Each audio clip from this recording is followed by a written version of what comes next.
હતા તેમના ઘરે જઈને કહેવા લાગ્યા કે ભાઈ અમારું ગાડું ભાગી ગયું છે રસ્તામાં, ચાલો એને સરખું કરી આપો ને।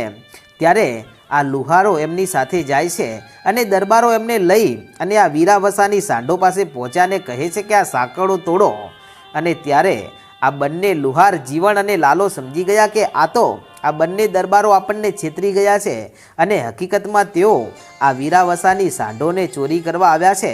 પણ આજે જો આપણે આ સાંકળોને તોડીશું ને તો સિકોતર આપણને જીવતા નહીં છોડે।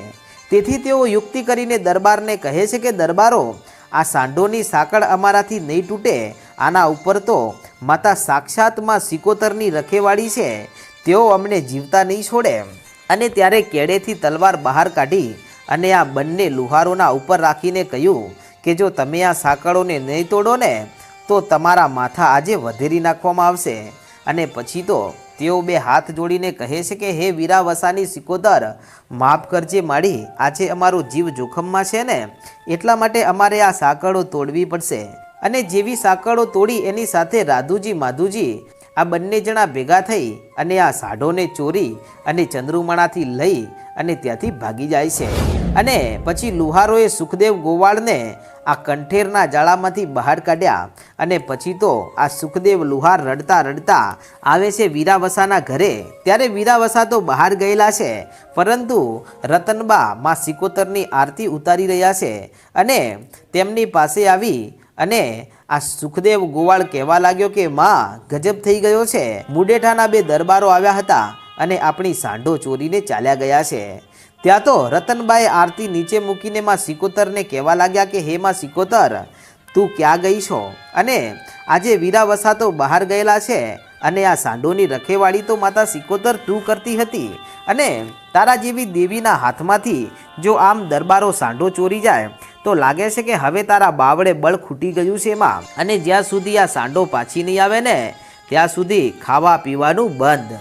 અને આમ આટલું કહી અને રતનબા ત્યાં રડી પડ્યા અને આ બાજુ સુખદેવ પણ ચોધાર આંસુડે રડી રહ્યા છે ને કહે છે કે હે માં સિકોતર, તમે ગમે તેમ કરીને આ સાંઢોને પાછી લાવો, કારણ કે એની રખેવાળી તમે કરતા હતા અને જો આમ દરબારો આ સાંઢોને ચોરી જાય અને માડી તમે કાંઈ નહીં કરો ને તો દુનિયામાં વાતો થશે કે ચંદ્રુમાણાના વીરાવસાની સિકોતરમાં બળ નથી અને તે દુશ્મનોને પણ રોકી શકતી નથી, પોતાના ઘરમાં ચોરી થાય તો પણ તે કાંઈ કરતી નથી।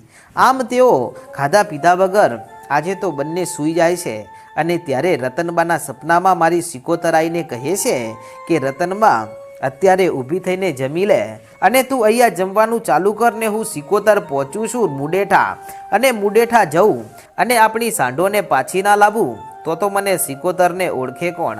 આટલું કહીને માતા સિકોતર અડધી રાત્રે નીકળે છે અને આ બાજુ બંને દરબારો જે સાંઢોને ચોરી અને સિહોર નદીને કાંઠે જઈને પહોંચ્યા હતા ને ત્યાં જ રાતવાસો કર્યો હતો, ત્યાં મારી સિકોતર પહોંચે છે અને ત્યાં જઈને તેણે એક બાઈનું રૂપ ધારણ કર્યું ને માથે ટોકરી ઉપાડી અને ચાલતી ચાલતી આ બંને મુડેઠાના જે દરબારો હતા એમની પાસે જઈને ઊભી રહી જાય છે ને કહે છે કે દરબારો, તમે મુડેઠાના છો? કે હા। કે મને મુડેઠા લેતા જાઓ ને। કે તું કોણ છે? કે હું તખલી દેવી પૂજક છું અને મારા માથે ટોપલી છે અને હું રમકડા વેચતી ફરું છું। કે કાંઈ વાંધો નહીં, અમે તને લેતા જઈશું, સવારે અહીંયાથી જવાનું છે।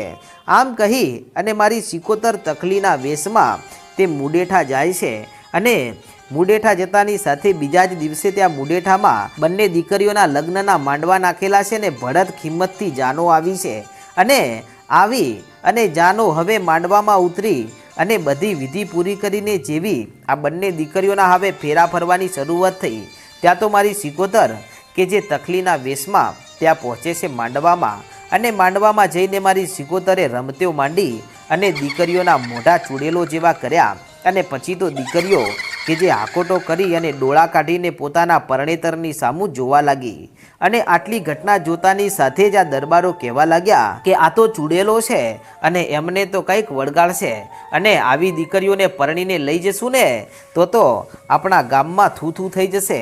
અને પછી તેઓ ત્યાંથી વરમાળા નીચે નાખી અને બળદગાડામાં બેસી ગયા ને કહે છે કે આ જાનો પાછી વાળો, હવે અહીંયા લગ્ન નહીં થાય. અને જેવી જાનો પાછી વળી ત્યારે માતા સિકોતર મનમાં વિચાર કરે છે કે આમ જો દરબારોની દીકરીઓની જાન પાછી જશે ને તો દરબારોની દીકરીઓ એકવાર જેના નામની પીઠીઓ છોડે ને પછી બીજી વાર ક્યારે પરણતી નથી. અને આ દીકરીઓ હવે આખોય ભવ કુંવારી રહેશે, બીજો ભવ નહીં કરે.